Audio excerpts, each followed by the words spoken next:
Welcome back to In the Beginning, an exploration comparing modern scientific theories and discoveries with a literal interpretation of the Bible. This is a full, rich day, so let's dive right into the second part of day 6. Then God said, "Let us make mankind in our image, in our likeness, so that they may rule over the fish in the sea and the birds in the sky, over the livestock and all the wild animals, and over all the creatures that move along the ground." So God created mankind in his own image. In the image of God, he created them. Male and female, he created them. As I've been harping on this theme, I'll start again with the verb choice. Only this time I'll ask it as a question. Is mankind unique and completely different from any other animal? Or are we the same as other animals? Does God make or create mankind? The answer is yes. The first mention says, "Let us make mankind in our image," implying that we are made using existing materials and not distinctly different from other animals. Then, not once, not twice, but 3 times, it says, "created." One of my favorite authors, Douglas Adams, argued in favor of man being just another animal and put it this way. For instance, on planet Earth, man had always assumed that he was more intelligent than dolphins because he had achieved so much. The wheel, New York, wars, and so on, whilst all dolphins had ever done was muck about in the water having a good time. But conversely, dolphins had always believed that they were far more intelligent than man for precisely the same reasons. Now, Genesis 1:28 makes it clear that God has put mankind in charge as stewards of the earth he created. It seems obvious to me that humanity's ability to reason, imagine, grasp obscure concepts, and have faith and hope in things not seen makes us different and, yes, superior. Of course, with free will, which we will see in Genesis 3, we also have the ability to do great evil. As Mark Twain said, man is the only animal that blushes or needs to. And again, with an indeterminate period of time and an imperfect verb tense, this allows for enough time for all of Homo sapiens' ancestors to have come and gone. Genesis says plainly that God created us in his image. This concept is perhaps more important today than it has ever been. With 8.3 billion people alive today and an estimated 120 billion or so in history, it is easier than ever to despair that our lives are meaningless. To say anything of the 200 billion stars in the Milky Way galaxy and at least 200 billion galaxies in the known universe, or the 14 billion years since the Big Bang, per today's best guess. I think it also makes sense that if we are essentially the same as any other animal, we have to count every other animal that ever existed as well and ask, who is man that you should be mindful of him? But Judaism puts forth this revolutionary idea. Each human being is special and of incredible value because we are each made in the image of God. And furthermore, Christianity, completing the arc of faith, believes that Jesus, the incarnation of God, but also fully human, died on the cross so that each one of us could be forgiven our sins. So yes, each of our lives has meaning and immense value.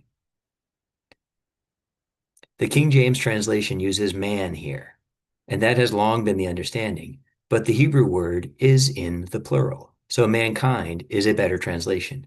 In my estimation, this is the source of many contradictions and misunderstandings. Genesis 2 describes the story of Adam and Eve. Their traditional understanding is that Genesis 2 is a window into what happened here in Genesis 1, day 6. I believe that in Genesis 1, day 6, it describes the creation and making of humankind, which Genesis 2 and following describes a separate formation of a specific man and a specific woman.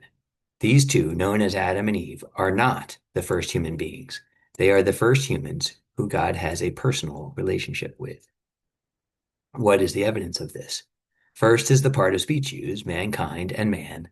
Second, the creation account in Genesis 2 is out of order. First man, then plants, then animals and birds. Third, if Adam and Eve are the first people on earth, then when Cain murders his brother Abel and God sends him into exile, Cain is afraid someone will take vengeance on him. But he would be leaving the only other two people on earth with that understanding. As well, he marries someone and starts a city. The traditional understanding is that Adam and Eve had many other children over their 900-year lives, But the Bible plainly says that Adam and Eve had other children only after Cain murdered Abel. But if we read Genesis 1 exactly how it is written, all the contradictions fall away. First, God creates mankind. Then he forms Adam. Note the unique verb choice, neither create nor make, but form, like a sculptor forming a new work of art out of clay. And then Eve, a specific man and a specific woman. Then he makes the garden grow and makes each kind of animal come before Adam to see what he would name it. This is not to say that God is creating new species in Genesis 2 at all. Two more bits of evidence. First, in Genesis 1, 29 and 30, God tells mankind to be vegetarians until after chapter 9, after the Noahic flood, when he allows eating meat. If this happened with a traditional understanding, it does not make much sense. But if it happened over thousands of years, something important happened that once again the Bible skips mentioning. Mankind tamed fire, allowing meat to become safe to eat. This is not to say that Noah was the first to make fire, just that sometime between Genesis 1 and 9, someone had. And lastly, we have the Nephilim. Genesis 6 has the most to say about them. When human beings began to increase in number on the earth, and daughters were born to them, the sons of God saw that the daughters of humans were beautiful, and they married any of them they chose. The Nephilim were on the earth in those days, and also afterward, when the sons of God went to the daughters of humans and had children by them. They were heroes of old, men of renown. The other place that the word Nephilim appears is in Numbers 13:33. I believe that sons of God means descendants of Adam and Eve, while the daughters of humans means descendants of the Nephilim, the humans God created in Genesis chapter 1. Most scholars suggest Nephilim means giant, and that Goliath must have been one, and he may well have been. But I suggest that the Genesis passage is telling heroes of old, men of renown. Even today, a great and famous man is sometimes called a giant, not because of great physical stature, but because of some great quality of character or some great deed he might be famous for. It is easy to overlook the fact that this passage in Genesis 6 was written over 3,000 years ago, and here the author describes the Nephilim as ancients, men of old.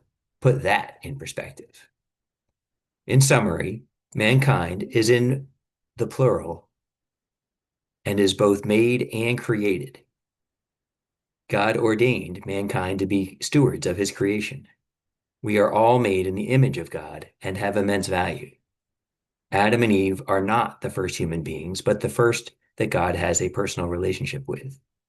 God neither creates nor makes Adam the man, but formed him from the dust like a sculptor would and breathed life into his nostrils in a very personal manner. Reading Genesis in this way, the contradictions inherent to a traditional understanding fall away. The order of creation, vegetarians and omnivores, and the Nephilim all become clear. There is so much more that needs to be said about all this. Next, we'll look at two things. First, if all this is correct, the theological implications are staggering. What about original sin? What happened or happens to those outside of faith in God? And second, a deeper dive into the time element and Einstein's theory of relativity.